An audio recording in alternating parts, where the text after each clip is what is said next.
The heavy oak door of the Riverside University newsroom clicked shut with an ominous finality that echoed through the empty hallway outside. It was 2 in the morning on a stormy Friday in the heart of Northern California, where the campus sprawled across rolling hills, dotted with eucalyptus trees, and the Pacific wind carried the faint salt of the bay. I am Emma Lawson, a 22-year-old senior journalism major at this progressive yet quietly judgmental institution, had been so absorbed in tightening the final paragraphs of our investigative piece on campus housing inequities that I never heard the automatic security system engage the building for the night. My editor Sophia Grant, the 25-year-old graduate student, who had taken over the Riverside Echo this semester, sat at the far end of the long communal desk, her laptop screen casting a cool blue glow across her sharp features and short dark hair that always looked effortlessly composed even at this hour. When our eyes met across the sea of scattered notebooks and empty coffee cups, I felt a sudden electric jolt because she was still here too, and in that locked-in silence, everything between us, the careful professional distance, the late-night deadlines, the unspoken glances, began to shift in a way that would upend both our lives. We laughed nervously at first, trying to make light of the situation. Sophia stood up, stretching her arms above her head, her button-down shirt pulling taut across her shoulders. "Well, Lawson, looks like we're stuck until the maintenance crew shows up at 7, she said, her voice low and steady with that faint East Coast accent she rarely let slip. I nodded, pushing my auburn hair behind my ear, suddenly aware of how alone we were in the cavernous room lined with framed front pages from decades past.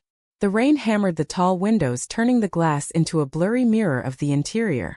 We had been working on the same story for weeks, a deep dive into how the university's administration quietly discouraged LGBTQ student groups from using certain venues after a series of anonymous complaints. Sophia had pushed for it despite pushback from the faculty advisor warning it could ruffle feathers among conservative donors. I admired her for that, the way she never backed down even when her own position felt precarious. As the hours dragged, we moved to the worn leather couch in the corner, the one reserved for marathon editing sessions. Sophia kicked off her boots and tucked her legs beneath her. I sat a respectful distance away, but the space between us felt charged. She started talking about why she chose journalism, how growing up in a small Connecticut town with parents who quoted scripture at every dinner table had made her crave truth like oxygen. "They still think I'm going to marry a nice Christian boy and settle down," she said with a bitter laugh that didn't reach her eyes. I shared my own story, my liberal parents in suburban Seattle who supported me in everything, except when I questioned their comfortable worldview. We talked about the story we were writing, how it mirrored our own hidden frustrations with the world that demanded conformity. The conversation turned personal without warning. Sophia reached for the blanket draped over the couch arm, our fingers brushed, and neither of us pulled away immediately. Her skin was warm against the chill in the room. "Emma," she said softly, using my first name for the first time in months, "do you ever feel like you're living two lives? One for everyone else and one you keep locked away?" I swallowed hard, my heart hammering. I had always identified as straight, dated guys in high school, even had a brief relationship with a guy on the debate team freshman year.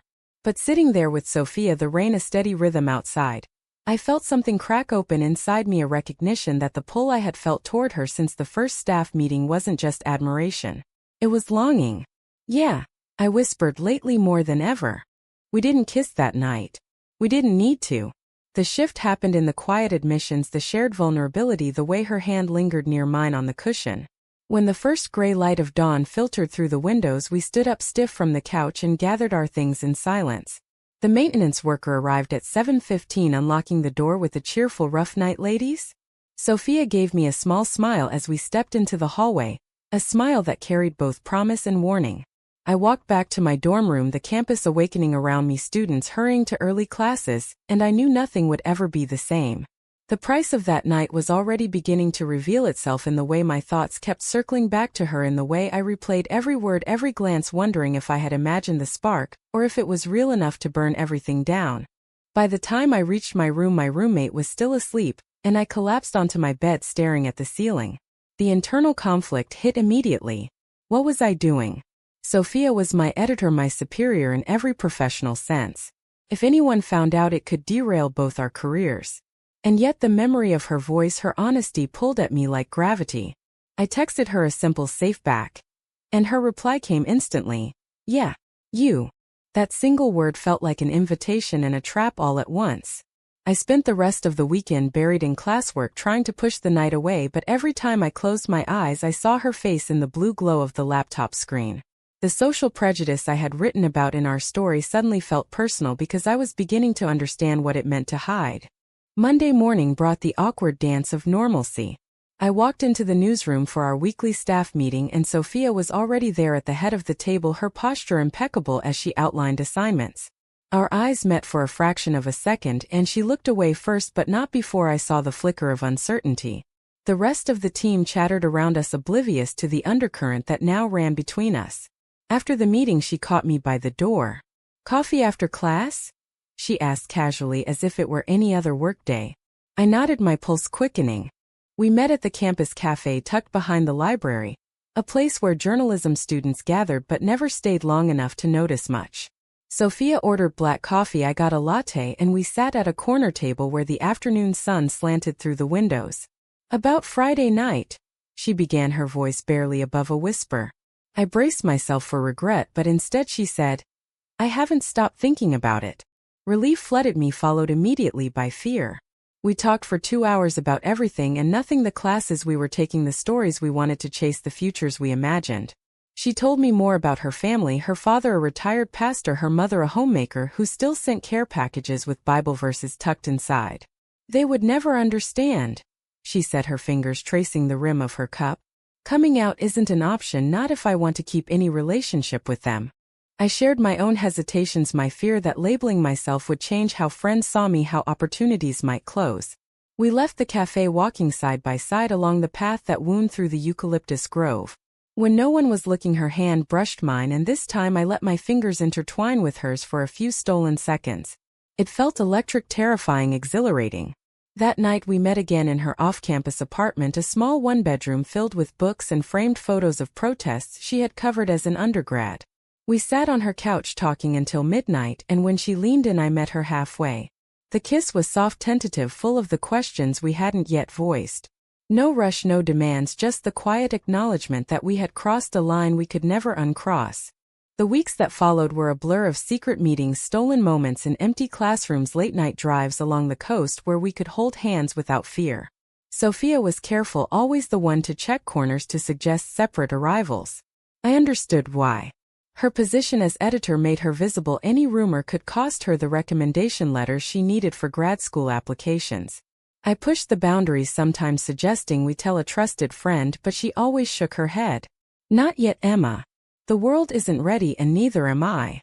The first rail crack appeared when her mother called during one of our evenings together. Sophia stepped into the kitchen, her voice shifting to the polite, detached tone she reserved for family. I heard fragments: "Yes, Mom, everything's fine." "No, I'm not seeing anyone. Work is keeping me busy." When she returned, her face was pale. "They want me home for Thanksgiving," she said, sinking onto the couch beside me. "They've already invited the son of their church friends." The perfect setup. The pressure was palpable, her shoulders tense, her eyes distant. I reached for her hand, but she pulled away slightly. "I can't disappoint them, Emma. They've sacrificed everything for me to be here." That conversation planted the first seed of doubt. I went home that night replaying her words, wondering if I was asking her to choose between me and the only family she had. The internal conflict gnawed at me. Was this love worth the isolation? Was I being selfish for wanting her to risk it all? Meanwhile, the newsroom buzzed with the usual deadlines, and I threw myself into work to distract from the growing tension. We continued seeing each other, but the joy was tempered now by the shadow of her family's expectations. One evening after a particularly long shift, she confessed, "Sometimes I wish I could just be the person they want me to be. It would be easier." Her words stung because they echoed my own fears that what we had might not survive the weight of the outside world. By the end of October, we had established a fragile rhythm: secret dates, quiet affirmations of feeling. Yet the social prejudice we both sensed in the broader campus culture, the occasional offhand comment in class about alternative lifestyles, made every public interaction feel like walking a tightrope. Sophia's caution began to feel less like protection and more like distance. I confronted her one night in her apartment after a particularly tense phone call with her parents. "Are you ashamed of us?" I asked, my voice trembling. She looked at me with tears in her eyes. "No, Emma. I'm terrified of losing everything I've built." The trade-off was clear: love versus security, and neither of us knew which path would cost more in the end. The confrontation came without warning on a crisp November afternoon. We were in the newsroom after hours finalizing the layout for the next issue when our colleague Marcus, one of the photo editors, burst in unannounced. He had seen us earlier that week leaving the cafe together, his expression too knowing. "So what's going on with you two?" he asked, his tone light but his eyes sharp. Sophia froze her hand midway to the printer. I tried to laugh it off, just working late as usual, but Marcus shook his head. "Come on, Sophia. I've seen the way you look at her. If this gets out, the administration will have a field day, especially with that housing story we're running." Sophia stood up, her voice steady but cold. "There's nothing to get out, Marcus. Emma and I are colleagues. That's it." The words landed like a slap. I stared at her, unable to speak, as Marcus shrugged and left, muttering something about minding his own business. When the door closed behind him, I turned to her. "You denied us." Just like that. She wouldn't meet my eyes. I had to. "Emma, if he tells anyone, my career is over. My parents would find out." The betrayal cut deep, not because she lied but because in that moment she chose the closet over me, over us. We argued for hours, the kind of raw, painful exchange that leaves both parties exhausted.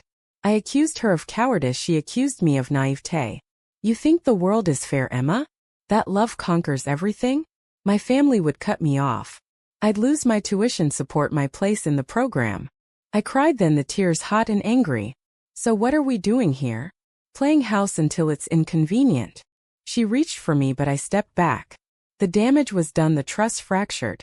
In the days that followed, we barely spoke in the newsroom. I threw myself into the story, revising sections alone late into the night. Sophia approved my edits without comment, her professionalism a shield I couldn't penetrate. Thanksgiving break loomed and she left for Connecticut without saying goodbye. I spent the holiday with my own family in Seattle, trying to smile through dinners while my mind replayed the fight. My mother noticed something was off, but I brushed it aside with excuses about deadline stress. Inside, I was unraveling the moral dilemma clear. Was staying silent a form of self-preservation or self-betrayal? When Sophia returned after the break, she looked haunted. Her parents had pushed the church friend's son on her the entire visit.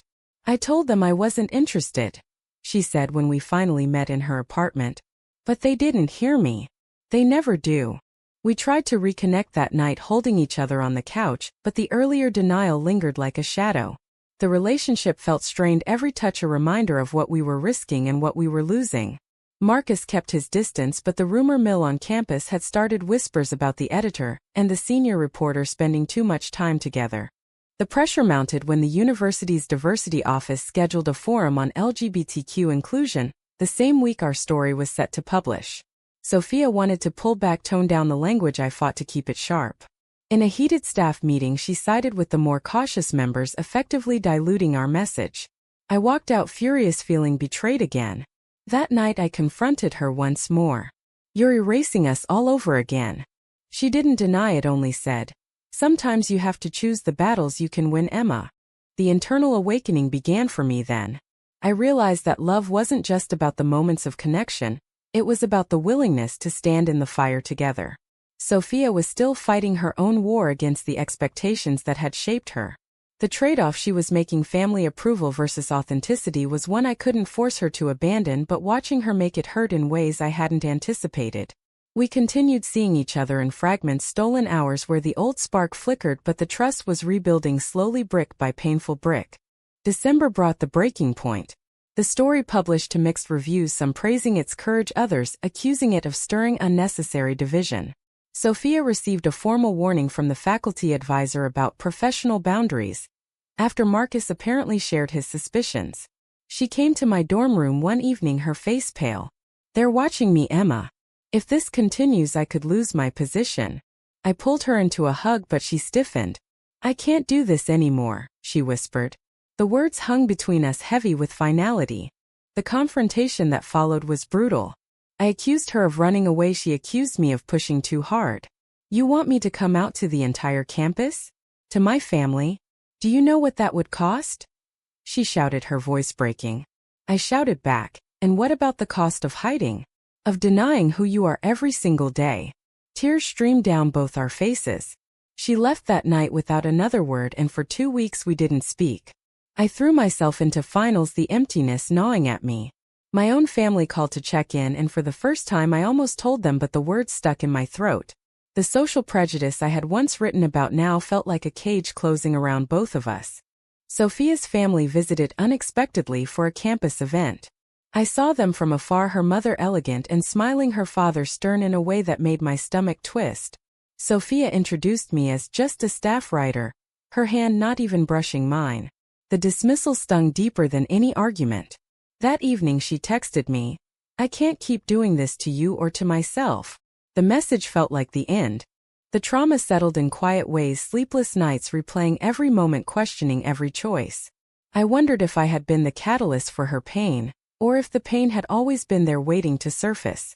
Friends noticed my withdrawal, but I brushed them off with excuses. The moral dilemma consumed me. Was it right to fight for a love that demanded she sacrifice her family ties? Was it fair to ask her to choose when the world made that choice so costly? In a moment of clarity I reached out. We met on the same path through the eucalyptus grove where we had first held hands. The air was cold, the sky heavy with impending rain. "I don't want to lose you," I said, my voice raw.